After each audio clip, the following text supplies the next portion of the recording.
侵蚀你的心智，贸然西方无前，太极玄清斗。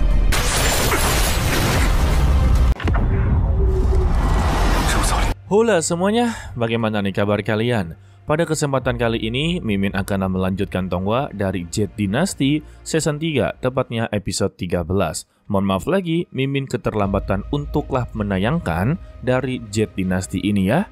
Untuk di part sebelumnya, sebetulnya sungguhlah begitu membingungkan. Karena dari awal Siobhan yang inginlah menghabisi sang penyihir dari sekte Raja Hantu, tetapi secara tiba-tiba dia mengurungkan niatnya. Malah mencoba untuklah pergi ke tempat pedang Juxian berada. Dan untuk aliansi tiga kebenaran juga telah berhasil mengalahkan Raja Fei Yi atau serangga kuno ya. Kalau begitu langsung saja kita masuk ke dalam ceritanya. Sedangkan untuk Tao Xuan, dia mendatangi tempat para leluhur untuklah memberikan penghormatan. Ternyata di sana ada Tian Yun. Mereka berdua langsunglah berbincang tentang kedua murid mereka yang nantinya akanlah mewarisi kemampuan mereka masing-masing. Tetapi Tian Yun kembali memperingatkan untuk memberikan warisan pedang Juxian kepada muridnya itu membutuhkan keputusan yang begitu sangatlah berat.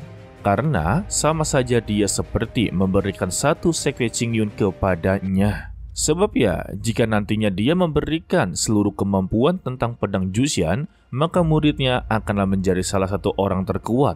Karena bagaimanapun juga, pedang Juxian adalah pedang yang begitu luar biasa. Betul sekali ya guys.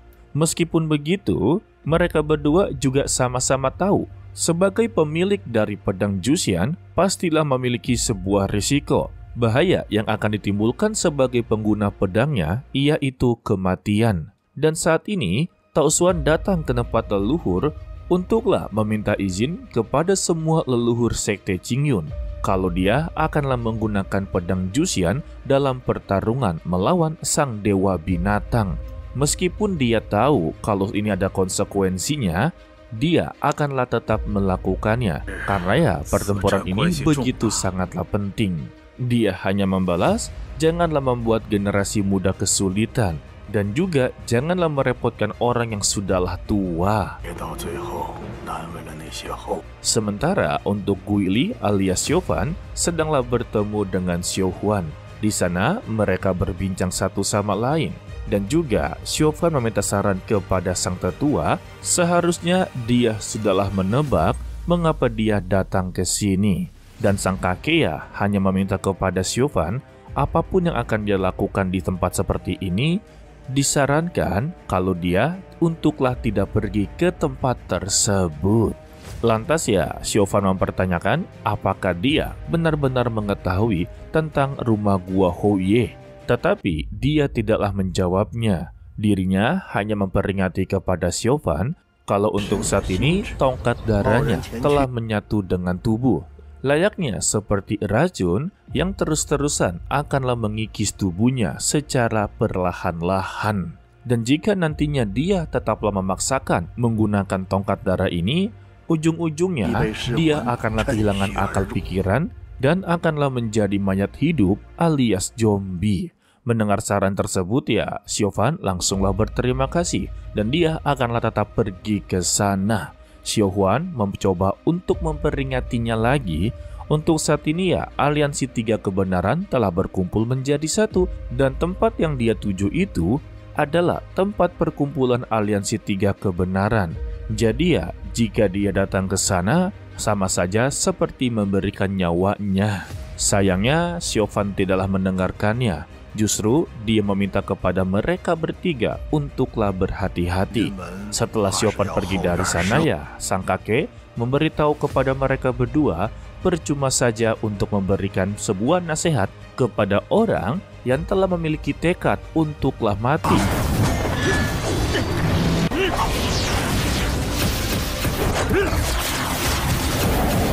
Sementara itu, untuk kelompoknya Lu Suiqi sedanglah berada di kota Heiang, mereka berhasil untuklah mengevakuasi para warga. Tetapi ya, para binatang iblis terus-terusan menyerang mereka.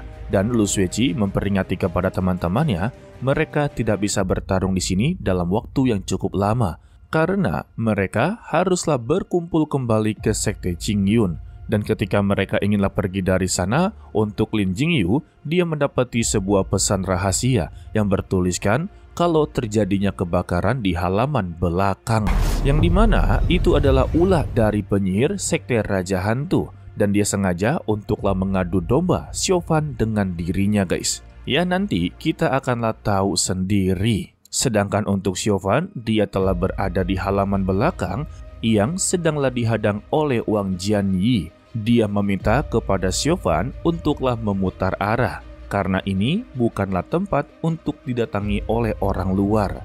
Tetapi Siofan tetaplah memaksanya. Bahkan formasi larangan berhasil untuklah dilewati dengan begitu mudah. Sontak ya, untuk Wang Jianyi atau kita panggil sebagai Tetua Wang, sungguhlah begitu sangat terkejut. Bagaimana bisa orang luar mengetahui formasi larangan dari Sekte Qingyun? Dan ketika dilihat dengan begitu jelas, ternyata ini adalah Siofan. Dia tahu kalau Siofan adalah orang yang telah dikeluarkan dari Qingyun 10 tahun yang lalu. Untuk Siofan sendiri, dia sungguhlah tidak menyangka ternyata untuk Sekte Qingyun telah menyimpan sebuah rahasia yang begitu besar. Dan karena dua-duanya sudahlah mengetahui rahasianya masing-masing, yang satu tahu kalau niatnya datang ke sini untuklah mencari pedang Juxian. Yang satunya juga telah mengetahui kalau Sekte Qingyun telah menyimpan rahasia yang besar. Jika dibiarkan pergi begitu saja ya, maka rahasia ini akanlah tersebar luas, sehingga mereka berdua memutuskan untuklah bertarung.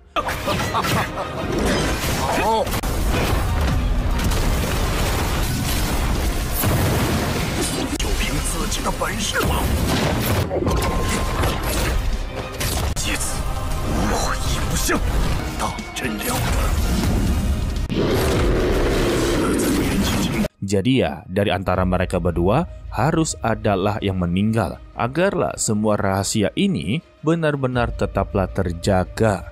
Serangan demi serangan, benturan demi benturan, bahkan formasi demi formasi dikeluarkan, mereka terlihat begitu seimbang. Hanya saja Tetua Wang dibuat sedikit kagum kepada Siofan.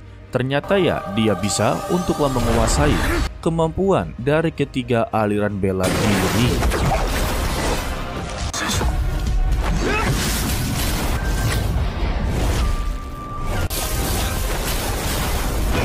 Namun, scene berpindah kepada Dao Xuan yang telah mengumpulkan seluruh praktisi dari berbagai aliran untuk memberikan sebuah berita besar kalau para murid elit alias kelompok dari Lu Suiqi telah menemukan jejak Raja Iblis yang sedanglah mendekat ke arah mereka.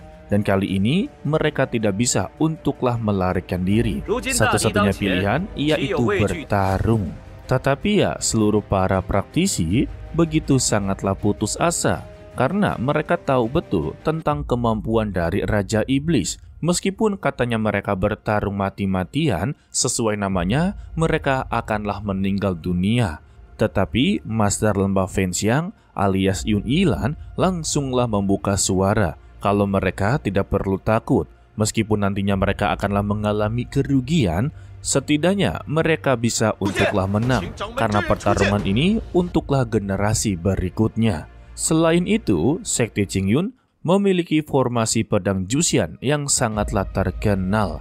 Dengan kondisi seperti ini ya, mereka semua meminta untuklah Dao Xuan turun tangan dengan menggunakan pedang Juxian. Hai.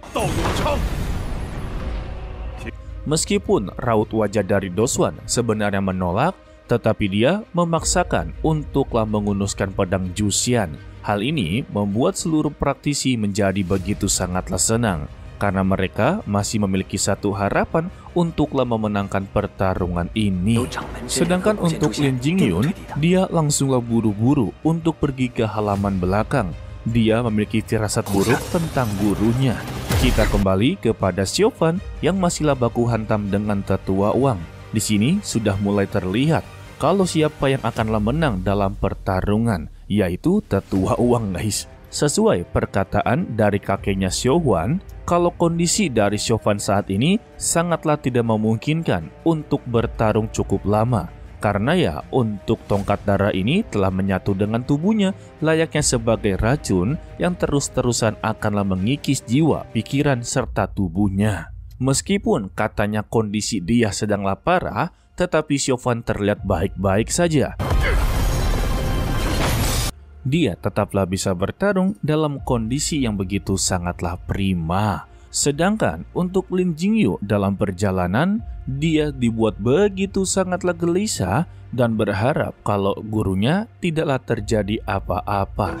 Kembali kepada Tetua Wang, akhirnya dia memasuki mode serius dengan mengeluarkan kekuatan Yin dan Yang. Dengan begini, dia bisa mengeluarkan berbagai elemen seperti elemen petir, elemen es, api, angin, semuanya dikeluarkan guys. Xiaohuan sungguhlah begitu terkejut, sebenarnya siapa Tetua Wang ini? Karena kemampuannya setara dengan ketua sekte.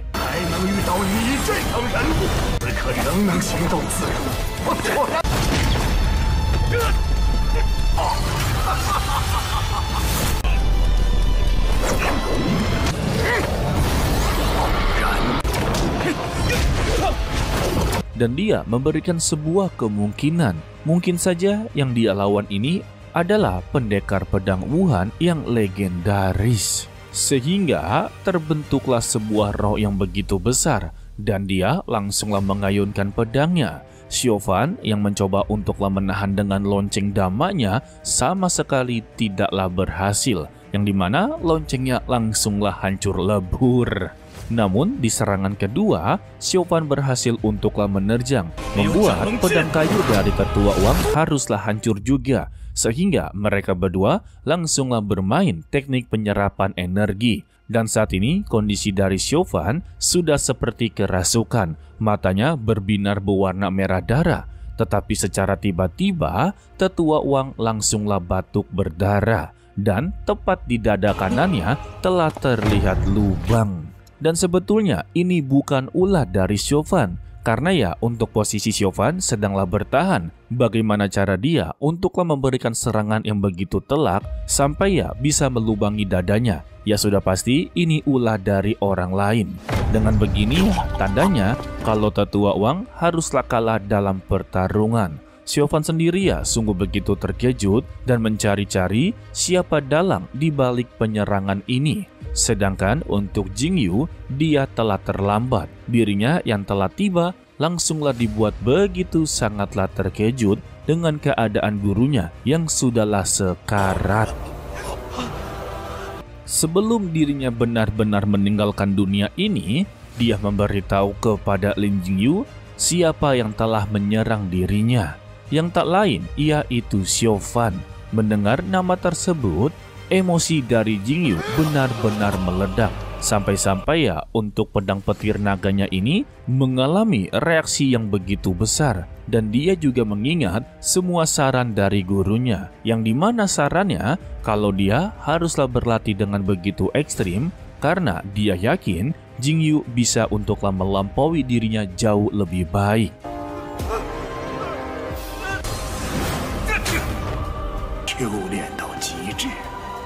Setelah mengingat saran tersebut, Lin Jingyu bersumpah atas namanya sendiri kalau dia akanlah menghabisi nyawa dari Zhang Xiaohuan. Sedangkan untuk Xiaohuan sendiri, dia berada di atas atap bangunan dengan tatapan yang begitu sangatlah tajam. Tetapi untuk kelopak matanya berwarna ungu, yang tandanya ini bukanlah Xiaohuan, melainkan dia adalah sang penyihir yang sedanglah menyamar menjadi Xiaohuan. Intinya diadu domba ya. Jadi untuk surat rahasia yang diberikan kepada Lin Jingyu sudahlah terjawab. Semua ini memang ulah dari sang penyihir yang mencoba untuklah mengadu domba. Sedangkan untuk sang dewa binatang telah berada di depan sekte Qingyun untuklah menghadapi ketua ketiga aliran. Hahaha, ini yang seru ya. Oke lah, sepertinya cukup sampai di sini saja dulu untuklah video kali ini. Mimin ucapkan terima kasih kepada kalian yang telah menonton sampai akhir. Pesan dari Mimin, tetaplah menjadi orang yang baik, walaupun itu sangatlah sulit. Gue Jinmu, sampai jumpa di video berikutnya. Bye bye. 侵蚀你的心智，贸然前